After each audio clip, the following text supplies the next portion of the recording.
Hi, I'm Stefanie Valentic, Editor-in-Chief of Waste360, and I'm here with the Coffee Talk.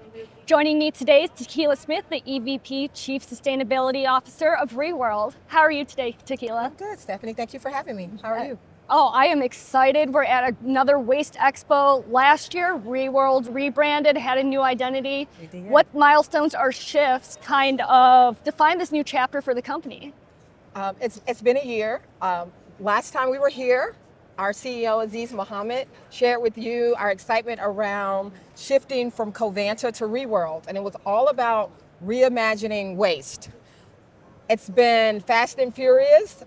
We have grown. We've become more innovative. Two things I'd like to highlight is really around our mergers and acquisitions. So we're looking to continue to expand our footprint. So we acquired Red Technologies, which is really focused on expanding our capabilities around non-hazardous waste. We also have acquired EnviroVac, and that's really around transportation. So the idea is to look where our customers are expanding, and place ourselves in the midst of that. So we're typically highly concentrated in the Northeast, and we're headed west, right? Because as the country continues to grow, waste continues to grow, and we want to be very local to our customers. Another thing that we're excited about is really expanding our capabilities in the South. So we have added on a boiler at Pasco County in Florida. We've also looked at our material processing facilities. So those are facilities where we depackage, we sort waste, and we look for ways to really make waste a resource. So I'm very excited that we have expanded to St. Louis, Missouri. We're looking at other areas, again, moving west. We're highly concentrated in the East, but our customers want us to grow and want us to expand. We're also thinking about what else can we do with our customers? So we have continued to regionalize. Our customer base is growing, and so we are enabling our employees to go where our customers are. And then lastly, I'm really excited about a campaign that we're doing right now that's called Waste Better. So it's all around the idea of we all create waste, but what would it look like if we could waste better? And view waste as a resource opposed to just checking a compliance box. So when we think about waste, most people don't think about it past the curb, right? So you take it to the curb, it sits there, somebody picks it up. What we're trying to do is have folks think about, well, what happens after that? Or our industrial customers, is there something in this waste stream that could really benefit me and help me either in my ESG goals or fight climate change? So I would say the last year has been about excitement, growth, and innovation.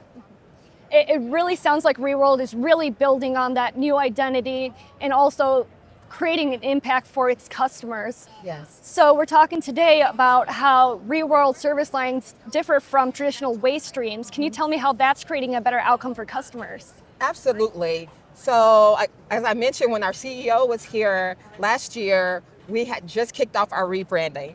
And what we've heard from our customers and our employees is that they really like our 5 new service lines. It's something that we've always done, which is really being innovative and scalable. But now we've coined it in a way that it's easier for our customers to remember, and it's easy for our employees to help customers with. So one of my favorite is Rekiln. So think about unsalvageable waste. We can work with cement customers or lime customers and say, what if we took your fuel source and decarbonized it? So what does that mean? Unsalvageable waste can be used in their process to decarbonize their footprint. We also think about redrop. So that is making sure that we can treat wastewater in a scalable way. We also have recredit, sustainable private credits. We have remove. So remember I talked about EnviroVac. We have transportation services. So the point there is, what would it look like if our customers could pick up the phone or go to our website and have a single point of contact for all of their waste issues, right? Either advisory services, collections, transportation, and then have the proof and the certification that talks about where your waste went and how it is working to fight climate change. Related to real world impact, how does Reworld engage with and support the communities in which it operates? Absolutely. So not only do we work to make sure that we have the most innovative, sustainable, scalable solutions, this is measurable impact that we do. For example, when we divert waste from landfills, we do this on an annual basis, right? If you accumulate it, over 22 million tons of waste diverted annually from landfills. And that's important because for every ton of waste that we divert, it reduces at least 2 tons of greenhouse gases. That is amazing. So when waste goes to landfills, it creates methane. So what we do by diverting that to our thermomechanical facilities, we not only create renewable energy, enough renewable energy to power over 1 million homes. So this is reliable, safe baseload energy. We also we also have enough recyclable steel that we recover to build 5 Golden Gate bridges. Also with aluminum, we have enough aluminum that we take care of to manufacture 200,000 vehicles. So we're talking about real world impact from renewable energy to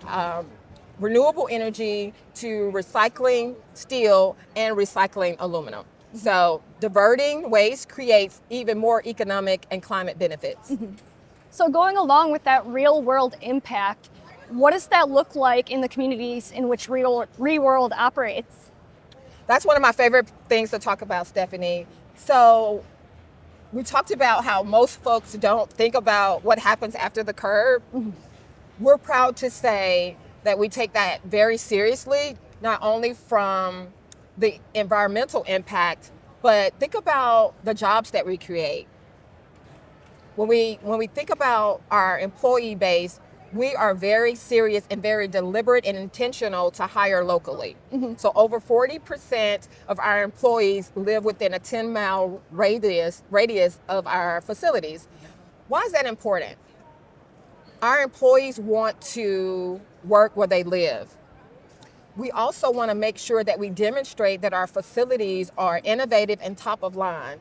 So we operate below 97% of our federal limit for our permits. So what does that mean? Sometimes when you see a stack, people are nervous and like, what's coming out of that? But we're proud to say we operate safely, we live where we operate, we create competitive, high-paying jobs, and we want our employees and we motivate them to work safely.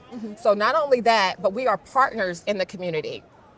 Partners, but moving away from just being a partner, we want to be allies. So what's the difference between a partner and an ally? A partner, I could argue, Stephanie, that you and I are equals. But sometimes our facilities are in underserved communities. So I don't think it's necessarily fair to say we're partners because they don't have access to everything that they want. So Reworld, we show up how our communities want us to show up. And that ranges from community gardens, pop-up grocery stores, education fairs, STEM fairs, helping some of our community members acquire their GED, on-the-job training. So it's a variety of things to say, if I'm in Hawaii, help me clean up a park, help me clean up the ocean. If I'm in New Jersey, it may be, help us with this job fair, help us with our resume. So we're across the board, and what I'm proud to say, particularly being the Chief Sustainability Officer, we meet our communities where they are. It's absolutely incredible to hear what has gone on in the past year. Yeah. You just mentioned your EVP, Chief Sustainability Officer. What excites you about the future? There's so many great things that are happening. If I could narrow it down, I would say going back to Waste Better, it is challenging our communities, our businesses, and our employees to bring their challenges to us. Bring us your problems. Things that we think about later in the process after design and manufacturing. Your waste is a resource. We can help you figure out what to do with it. The way we operate in our communities, again, we're shifting from being partners to allies. So come to us and let us know how we can serve you better. And I would also say it's an exciting time to be in the waste industry. I talk to my children all the time about what would it look like if we all woke up thinking about how to waste less, how to recycle more, and how can we all move up the waste hierarchy? So that's what we're here for. We want to handle problems, but we also want to help our customers reduce, recycle, and reuse before it becomes a bigger problem. So we're really excited about it. We've talked about, how that real world impact on customers, your employees. So what can stakeholders expect from Reworld in the next year? More expansion, more growth, more excitement around making sure that we can move your waste streams up the waste hierarchy. We want the complex problems. We want to make sure that they understand that we are growing and we want to be there where they are. I think sometimes our customers think there's nothing you can do with this waste. We can figure out what to do with it. So I would say bring us your most challenging problems, bring them early, and we can take it to our solutions team and figure it out. Well, thank you. Thank you so much for joining me today. It was great to get an update. I am excited to see what's going to happen in the future here. Thank you. Yes, I enjoyed being here. Yes, thank you. And thank you everybody else. This has been a Waste360 Coffee Talk.